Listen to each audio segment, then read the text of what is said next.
Hello, मैं राजकुमार, मेरे channel राज्यस में आपका स्वागत है। आज हम राज्यपाल की विवेकाधीन शक्तियों के बारे में पढ़ेंगे। क्या पढ़ेंगे? राज्यपाल की विवेकाधीन शक्तियाँ। तो राज्यपाल की विवेकाधीन शक्तियों को हम दो भागों में बांट सकते हैं। तो कितने भागों में बांट सकते हैं? दो भागों में। कौन से भाग में? प्रत्यक्ष रूप से प्राप्त शक्ति और अप्रत्यक्ष रूप से प्राप्त शक्तियाँ। कितनी शक्तियों में कितने भागों में बांट सकते हैं? दो भागों में।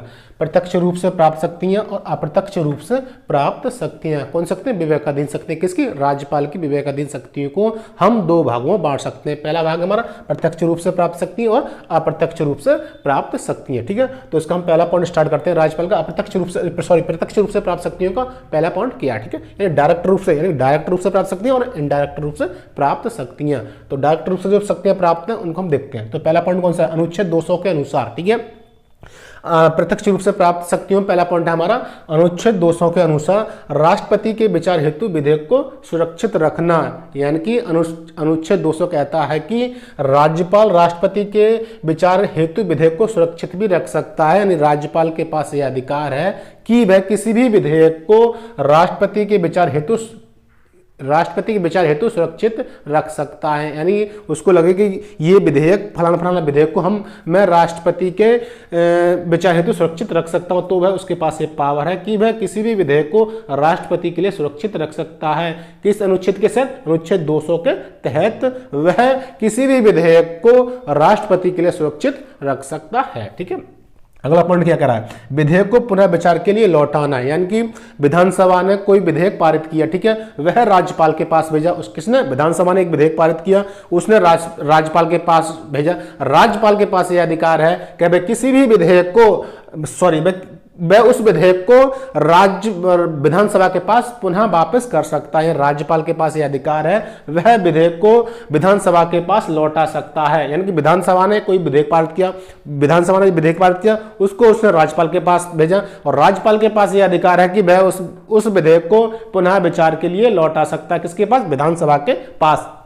अगला पॉइंट हम देखते हैं। ठीक है, दूसरा पॉइंट अनुच्छेद 356 के अनुसार, यानी तीसरा पॉइंट कह रहा है अनुच्छेद 356 के अनुसार राज्य में जब संवैधानिक तंत्र विफल हो जाता है तो राज्यपाल उस राज्य में राष्ट्रपति शासन लगाने की अनुशंसा कर सकता है, कह सकता है। यानी कि जब किसी कारणवश राज्य सरकार संविधान के अनुसार कार्य नहीं करती तो राज्यपाल को यह अधिकार है। किसके तहत? 356 के तहत, अनुच्छेद 356 के तहत उसको यह अधिकार है कि वह राज्य में राष्ट्रपति शासन लगवा सकता है। अगला पॉइंट हम देखते हैं।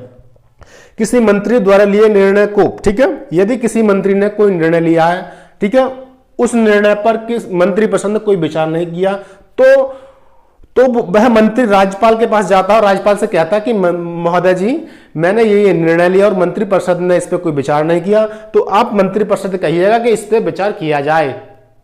तो राज्यपाल को यह अधिकार है, वह किसी भी मंत्री द्वारा लिए गए निर्णय को मंत्रिपरिषद के सामने रखवाने को कह सकता है। राज्यपाल के पास यह अधिकार है, किसी मंत्री ने कोई निर्णय लिया, अगर उस पर मंत्रिपरिषद ने कोई विचार नहीं किया तो राज्यपाल के पास यह अधिकार है कि मंत्रिपरिषद, ये आपके मंत्री ने ये निर्णय लिया, आप इस पर विचार करिएगा। ठीक है, अगला पॉइंट हम देखते हैं। अगला पॉइंट हमारा, यदि कोई दल या गठबंधन चुनाव के बाद सरकार बनाने की स्थिति में ना हो तो वह विधानसभा को भंग कर सकता है। राज्यपाल के पास यह अधिकार है कि यदि कोई दल या गठबंधन सरकार बनाने की स्थिति में नहीं है तो वह विधानसभा को भंग कर सकता है। तो क्या कर सकता है? विधानसभा को भंग कर सकता है। यदि कोई दल या गठबंधन सरकार बनाने की स्थिति में नहीं है तो राज्यपाल के पास यह अधिकार है कि वह विधानसभा को भंग कर सकता है। अगला पॉइंट हम देखते हैं। वह मुख्यमंत्री से प्रस्तावित विधानों की जानकारी मांग सकता। अगर मुख्यमंत्री ने कोई विधेयक या विधानों अपने पास रखे हो तो वह जानकारी मांग सकता है। प्रस्तावित कोई भी विधान या विधेयक उसके पास है, यानी मुख्यमंत्री के पास है या विधानसभा के पास है, तो वह मुख्यमंत्री से उस विधान के बारे में जानकारी मांग सकता है। ठीक है, अभी हमने पढ़ी प्रत्यक्ष रूप से प्राप्त शक्ति, अब पढ़ेंगे अप्रत्यक्ष रूप से प्राप्त शक्तियां। किसकी? राज्यपाल की विवेकाधीन शक्तियों में अप्रत्यक्ष रूप से प्राप्त शक्तियों के बारे में पढ़ेंगे। ठीक है, तो इसमें पहला पॉइंट कौन सा है? इसका पहला पॉइंट है स्पष्ट बहुमत न होने की स्थिति में, ठीक है, स्पष्ट बहुमत न होने की स्थिति में अथवा गठबंधन दल या बहुमत प्राप्त दल का नेता न चुने जाने की स्थिति में वह मुख्यमंत्री की नियुक्ति कर सकता है। उसके पास यह अधिकार है कि यदि किसी भी दल को स्पष्ट बहुमत ना मिला हो और ना अथवा गठबंधन दल का बहुमत प्राप्त दल का नेता ना चुना गया हो तो उसके पास ये अधिकार है, वह मुख्यमंत्री की नियुक्ति कर सकता है। कब कर सकता है? जब किसी भी पार्टी को स्पष्ट बहुमत ना मिला हो और गठबंधन सरकार दल का और गठबंधन दल या बहुमत दल का नेता ना चुने जाने की स्थिति में वह मुख्यमंत्री की नियुक्ति कर सकता है। कब कर सकता है? जब कर सकता है स्पष्ट बहुमत ना होने की स्थिति में अथवा गठबंधन दल या बहुमत प्राप्त दल का नेता ना चुने जाने की स्थिति में वह मुख्यमंत्री की नियुक्ति कर सकता है। कौन कर सकता है? राज्यपाल। ठीक है, अगला पॉइंट हम देखते हैं। यदि राज्यपाल को यह ज्ञात हो कि विधानसभा में सरकार का बहुमत समाप्त हो गया है, यदि राज्यपाल को यह पता चल जाए कि विधानसभा में सरकार का बहुमत समाप्त हो गया, तो वह मुख्यमंत्री से बहुमत सिद्ध करने के लिए कह सकता है। ठीक है, यदि राज्यपाल को यह पता पड़ जाए कि विधानसभा में सरकार का बहुमत समाप्त हो गया, तो वह मुख्यमंत्री से बहुमत प्राप्त करने के लिए कह सकता है, अगर अथवा त्यागपत्र देने को कह सकता है। या तो यानी किसी भी सरकार का बहुमत समाप्त हो गया हो, तो वह मुख्यमंत्री से कह सकता है कि आप अपना बहुमत सिद्ध करिएगा, अन्यथा आप अपने पद से त्यागपत्र दे दीजिएगा। अगर आप त्यागपत्र नहीं देंगे तो हमारे पास यह अधिकार है कि हम आपकी मंत्रिपरिषद को भंग कर देंगे। कब कर देंगे? यदि राज्यपाल को यह ज्ञात हो जाए कि विधानसभा में सरकार का बहुमत समाप्त हो गया, तो वह मुख्यमंत्री से कहेगा कि या तो अपना बहुमत सिद्ध करिएगा, नहीं तो त्यागपत्र दीजिएगा। और आप ना बहुमत सिद्ध कर देंगे, ना अपना आप त्यागपत्र देंगे, तो हमारे पास यह अधिकार है कि हम आपकी मंत्रिपरिषद को भंग कर देंगे। ठीक है, किसके पास अधिकार है? राज्यपाल के पास अधिकार है कि वह मंत्रिपरिषद को भंग कर सकता है। कब कर सकता है? जब किसी सरकार का विधानसभा में बहुमत समाप्त हो जाए, तो उसके पास यह अधिकार है कि वह